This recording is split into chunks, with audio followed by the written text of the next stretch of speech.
So don't bend your spine. Just go from here and hinge forward so your back comes off the chair. Yep. And then grab the sides of the chair just like this.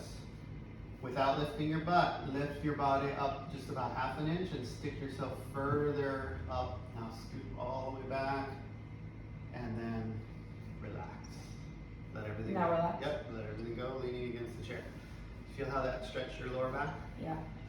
How's your leg feel, your back feel? Better when I was sitting, I felt it like, Zing? yeah, but now, Less zing? yeah, it's more like up here. And then roll this out a little bit. Is that better? Yeah. So when you're I've been sitting, sitting wrong this entire time. well, part of today is learning. Yeah. So I just showed you how to decompress yourself in the seated position. You're going to practice this several times.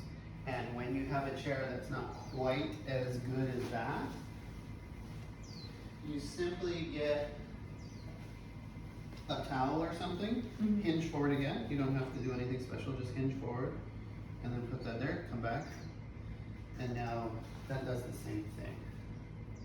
So now you can set yourself up for your keyboarding, computering, whatever. And then you just get up when you need breaks and then reset yourself. So throughout the day, you're not regressing by letting gravity smash back onto your discs and whatnot. Yeah. When you're all good and healed and wonderful, which I don't have any doubt you will be, it's not gonna matter how you sit, how you stand, how you sleep. But you probably will have developed some new habits where you're more conscious and you naturally do things a little better. Oh, definitely. But there's no bad movement for a human if the human's healthy or good.